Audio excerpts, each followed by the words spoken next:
cada porta começa uma nova história. Algumas começam com pressa e emoção. E logo viram cuidado e colo. São momentos que imaginamos desde o primeiro traço. A Paulo Mauro projeta mais que espaços, porque o lar também é refúgio, é afeto. É onde se aprende, erra e cresce com segurança. É onde o amor também encontra espaço para continuar. Há 70 anos, construímos o que mais importa, a vida que se vive em cada lar. E novas histórias surgem nesses mesmos espaços. Algumas portas não levam só a lugares, levam a tudo o que a gente sonhou viver. Paulo Mauro, 70 anos.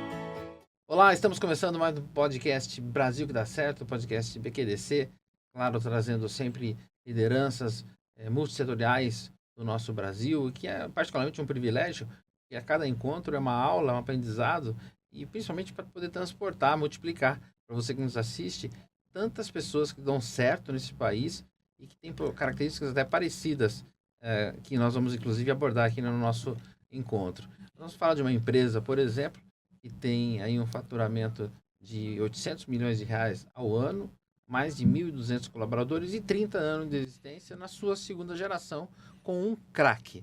Eu recebo Richard Starr do nosso programa. Obrigado por ter vindo, Richard. É um prazer enorme estar aqui com você hoje. Richard, desde o começo nós falamos sobre isso.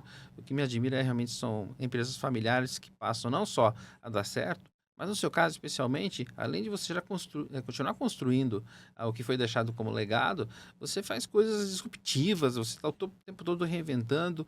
Eu noto, quando eu fui te visitar, inclusive, no seu escritório, na sede, é impressionante o nível de energia que a galera tem, muito do seu DNA, então fico muito feliz de poder conversar com você. Conta um pouquinho da trajetória da gente. Bom, a Aramis fez 30 anos este ano, em agosto, então é super recente. Nasceu com a marca mais tradicional, mais uma camisaria, uma oportunidade do Brasil, quando ainda era fechada a economia, e meu pai achou uma maneira de trazer camisas de fio egípcio para o Brasil, em containers e vendendo por telefone para os clientes multimarcas dele. Sim. E ele lançou uma lojinha de 30 metros quadrados em Guatemi, São Paulo, para ser o showroom. Sim. E assim a gente começa, meu pai no caso, a companhia, com uma visão muito de atacado e pouco varejo. E aí a empresa foi se desenvolvendo, meu pai foi entendendo os movimentos de marca que tinham que fazer para achar os territórios que fossem um diferencial dela. Eu entrei na companhia em 2007, então eu tinha 22 anos de idade, entrei na companhia. A gente tinha na época 11 lojas e umas 300 multimarcas. E como eu era muito novo, ele falou, Rick, entra no estoque. Então eu entrei no estoque, começando a trabalhar no estoque, fiquei uns meses lá. Aí tinha uma pessoa que cuidava da multimarca e do marketing, só que a multimarca era 75% do faturamento, se incomodou com a minha entrada, pediu para sair. A gente falou, tá bom, fica até janeiro e faz a venda do atacado, isso era outubro, e aí a gente faz uma transição, combinado? Combinado. Ele não apareceu, aí fui promovido para agente de multimarca e marketing, aí rodei 11 mil quilômetros em todo o Brasil. Que baita escola, hein, Richard? Escola, nada como ferro e fogo. Para rodar e entender que era multimarca, toquei uns 3 anos nesse canal. Depois eu queria aprender sobre varejo. Eu fiquei 3 anos de manhã loja, de manhã escritório, à tarde loja. E aí eu vi o mercado começando a transformar, grandes grupos começando a formar. Aí chega meu pai, que eu brinco que é meu bro. Falei, bro, que não deveria acontecer. A gente é uma empresa pequena para média, um mercado em consolidação. Vamos pensar em trazer um fundo de investimento. Falei, oi? Fundo de investimento? Falei, um fundo de investimento. Aí a gente conversou bastante, alinhou a expectativa dele e a minha. E aí, com 28 anos, eu fiz o processo de fazer o roadshow. Super, João. Eu brinco que ingenuidade é uma bênção. Você acha que dá pra fazer tudo? É verdade. E plano A muito focado. E, incrivelmente, com 29 anos, eu consegui fazer a rodada, assumir a presidência da companhia. E aí, nesse movimento, fui tocando todas as áreas da companhia, fui construindo ela. Veio a pandemia. A pandemia foi bem desafiador, como você pode ir na varejo de moda. E eu falo que a gente tinha um crescimento de 14% ao ano. E nas minhas palestras eu falo, isso é bom ou isso é ruim? Eu descobri que não é bom. Porque você não é bom, Richard? Você não pivota o que vai constantemente bem, você vai gradual. O problema do gradual é que ninguém percebe. Explica melhor isso aí. Quando você cresce 14% ao ano, por mais que você entenda que você possa fazer movimentos importantes para a companhia, ou mudanças relevantes, você vai muito mais gradual, porque ela vai bem. Exemplo, eu já queria mudar um pouco a percepção da marca Aramis. Sim. Mas coisas que eu fazia assim, uau, vamos tirar os ternos da vitrine.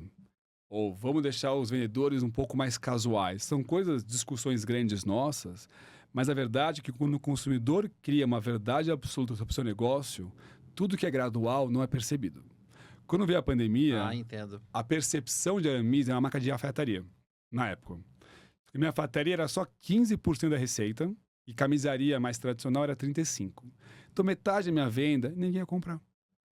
E meu digital, na época, era muito ruim. Uhum. E aí, quando, de repente, a água abaixa, você vê todas essas fragilidades. E aí foi um trabalho bem complexo de fazer, literalmente, um turnaround no meio de uma pandemia. Mudar logo, posicionamento, sortimento, comunicação, gigantesco. layout de loja, o time para entender essa necessidade da mudança. E se não faz isso, está fadado a definhar, não é isso? A minha teoria era... Era um risco, né? Foi quase um jogo binário, meu pai brincou comigo. Ou eu porrava ou eu quebrava, porque eu fui muito radical na transformação. Mas 2 aprendizados rápidos que eu falo tem que ter humildade intelectual, de você ter uma visão e saber corrigir ela. Curiosidade ativa de estar questionando o tempo inteiro o que está fazendo com leveza. Nesse movimento, a gente reconstruiu a Aramis inteira e a gente sai para um crescimento agora de 25% ao ano. Então, eu estou há 5 anos crescendo 25% de crescimento ao ano. Um número impressionante. É impressionante. E a gente reconstruiu a companhia inteira. Então, a alma está lá, a essência está lá, mas esse lugar que a essência a gente não mexe, todo o resto a gente tem que estar confortável em desconstruir para construir. Você está dirigindo um grande grupo, na verdade, é a Aramis Inc. Esse guarda-chuva, o que compõe esse? Hoje a gente tem a Aramis, óbvio, como a marca principal. A gente lançou a Urban, que é uma marca nova que tem 2 anos e meio, indo para o 3º ano agora, que é tecidos de esporte para moda. Então, é a junção do athleisure, que ficou muito em alta hoje em dia. E a gente fez uma marca só para homens, que é o DNA de vocação que a gente tem, com tecidos de performance, mas uma moda sofisticada. Sim. E a gente lança a Urban, e a história é muito interessante. Tem uma frase do Steve Jobs que ele fala, é muito fácil conectar os pontos olhando para trás. O fato de eu ter feito a Urban do zero pré-pandemia e aprender a fazer nome, posicionamento, sortimento, todo esse negócio, quando veio a pandemia, eu entendi que antes de lançar uma marca nova, eu tinha que refazer a Aramis. Aí eu refiz a Aramis inteira, coloquei a Urban lá dentro para aproveitar a oportunidade, já que era muito inovador o produto, para ajudar a reposicionar a Aramis. O lastro que você já tinha e tudo. Vi que o mercado e o consumidor gostou do produto, aí eu refiz a marca inteira e lancei ela, muito louco, eu lancei ela em novembro de 22, literalmente entre eleição e Copa do Mundo. Eu lancei uma marca nova nessa data. Por quê? Porque eu queria testar ela no 4º trimestre do ano. E o legal é que eu lancei a marca, ela começou a ir bem, mas eu aprendi uma frase que eu gosto muito. Posicionamento não é o que você acha, é o que acham de você. Ninguém entendeu nada que eu queria fazer. Por mais que o produto vendia bem, a percepção da marca era uma marca de esporte. Rick, como está essa marca de esporte? Mais de 100 pessoas me perguntaram. Eu falei, se eu tivesse uma, talvez boa. Como eu não tenho, eu não sei. O que eu fiz? Refiz a marca inteira do zero de novo. Comprei a palavra Urban, tirei o performance, mudei o layout de loja, mudei o posicionamento, a comunicação. E aí a gente redesenhou ela inteira e hoje ela está performando muito bem. Mas mais do que performar bem, as pessoas entenderam a mensagem pelo qual ela foi desenvolvida. Depois, ainda esse ano agora, eu lancei a Aramis Next, que é a nossa marca infantil de 2 a 16 anos. E eu peguei a BU de calçados e acessórios, que a gente já licenciava anteriormente, e eu trouxe agora para dentro de casa com uma BU estruturada, para poder criar a parte de tanto de fornecimento como de distribuição, que a gente tem uma potência muito grande. E hoje a Aramis Inc. contempla essas 4 unidades de negócio e com uma visão de criar mais marcas que envolvam o lifestyle dos homens, num posicionamento mais premium, nos espaços que eu enxergo que tem de oceano azul no mercado de moda masculina. Essa comunicação robusta, assertiva e com muita eficácia, muita eficiência, com muita energia, um trator de atitudes, é parte substancial do resultado que você vem colhendo hoje. E eu digo isso porque você provavelmente, me corrija, mas é o que eu acho. Aliás, é o que eu uso, né, da sua marca. A Aramis é um verdadeiro coringa, porque evidentemente existem aí várias marcas que estão lá na classe C, D, nos grandes varejos, seja camisa ou terno ou qualquer outro vestiário, mas ao mesmo tempo você tem lá na outra ponta as alfaiatarias de alto nível, aquelas roupas sofisticadas, caras, enfim, a alfaiataria só para citar como exemplo. E quando alguém entra numa loja Aramis, se entra seguro, sem medo de errar. Quer dizer, estou super bem vestido, com preços inclusive acessíveis, mas é um mercadão que tem essas duas extremidades. É isso mesmo? O que a gente tinha? A gente tinha uma marca que era muito reconhecida por alfaiataria e mais tradicional. Sim. O meu desafio na pandemia e meu desafio atual, eu que levei a marca para uma diagonal. Quer dizer, eu deixei ela mais casual e mais sofisticada. Como eu sabia que a alfaiataria e camisaria eu ia cair em receita, que ninguém ia comprar, sim, eu tinha que sofisticar o resto do meu sortimento para compensar o preço médio que eu estaria indo abaixo, mas você não pode simplesmente subir preço.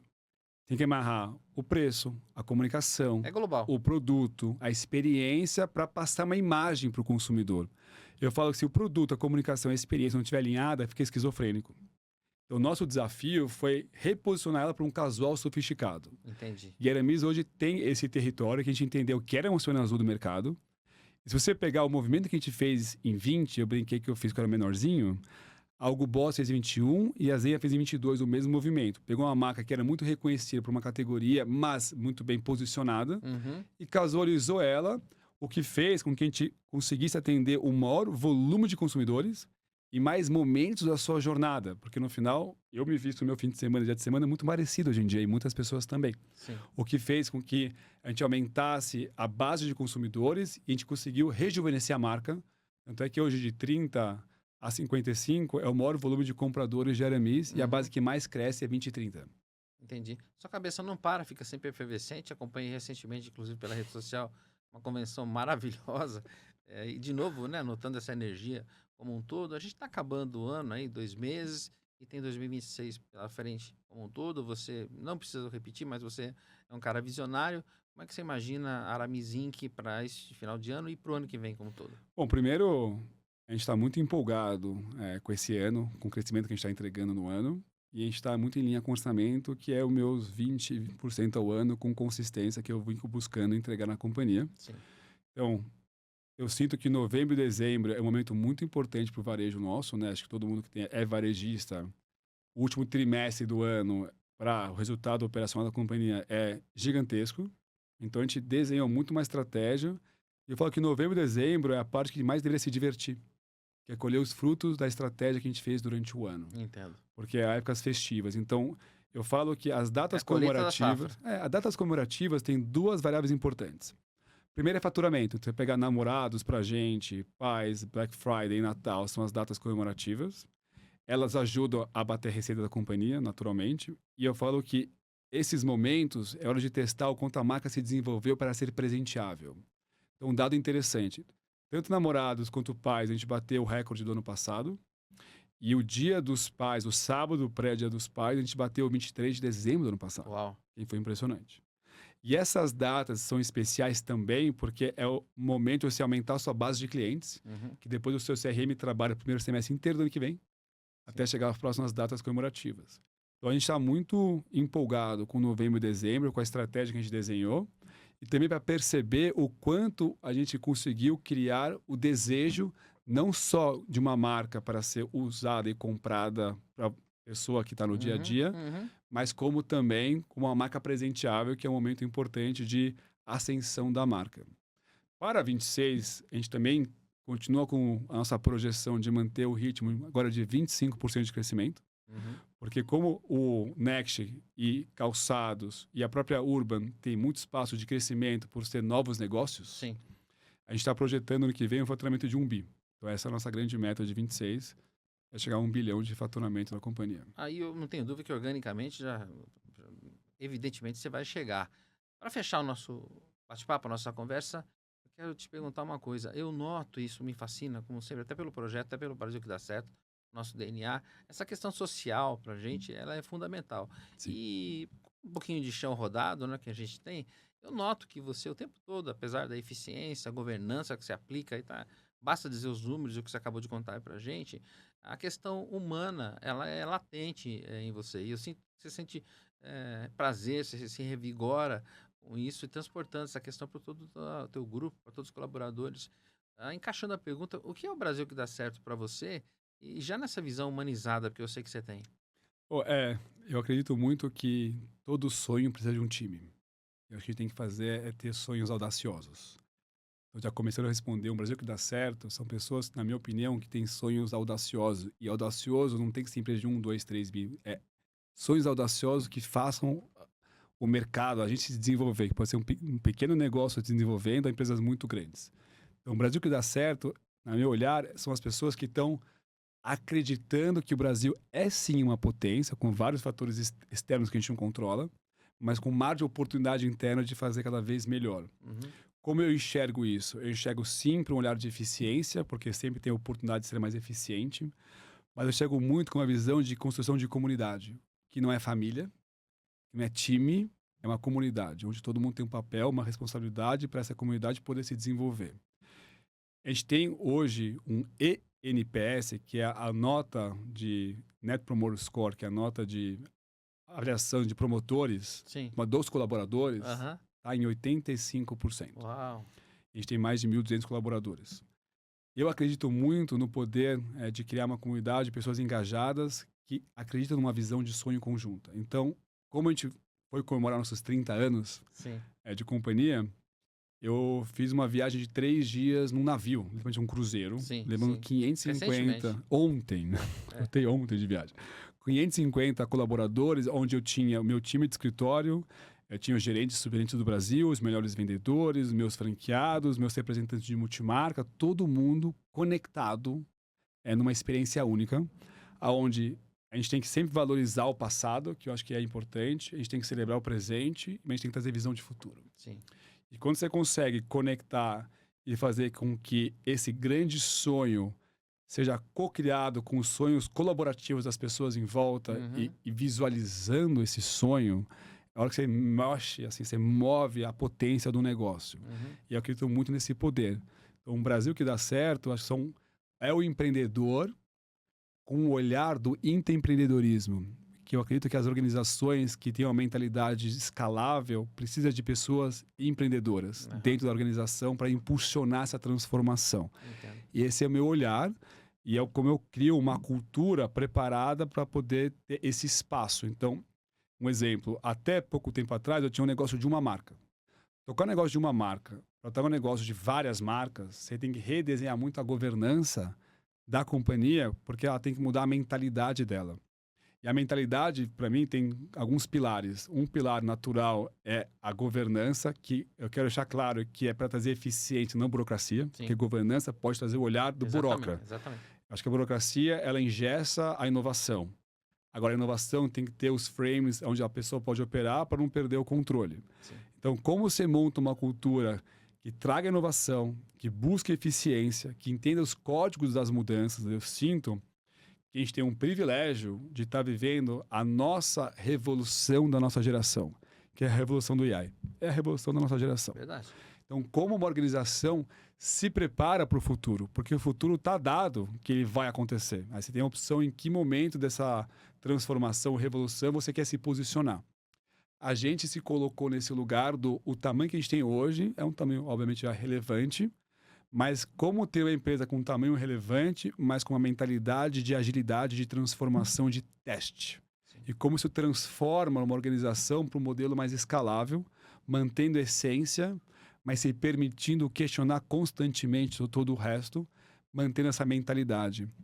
E ponto 2, eu acredito muito em cultura. Então, você foi na nossa casa, né? Casa Aramis, que é o escritório. Eu estou mudando para um novo escritório. Ah, saindo de lá?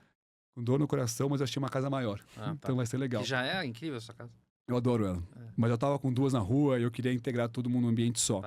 E eu falo que as pessoas elas não apenas mudam, elas se adaptam aos ambientes. Então, como você cria um ambiente onde as pessoas se conectem, gere valor, pertencimento e liberdade criativa dentro de uma estrutura desenhada para impulsionar o negócio que quer se transformar constantemente.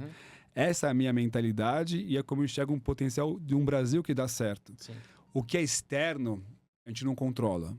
o que está interno, a gente põe disciplina e intenção, a gente faz a transformação acontecer. Entendi. Então, é a minha maneira de ver um Brasil que dá certo. Posto isso, eu quero te fazer te parabenizar e te fazer um agradecimento. Parabenizar por tudo que nós contamos aqui, por tudo que você falou e os números expressivos de crescimento exponencial. Mas você falou uma palavra aí que para mim é música, né? Eu fico muito feliz em ouvi-la, que é o pertencimento.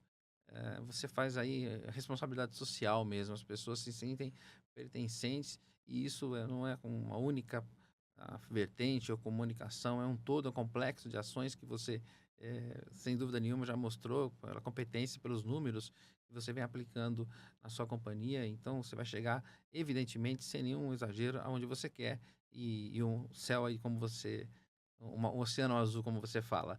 E o agradecimento é porque nós temos o Brasil que dá certo, é uma verdadeira causa.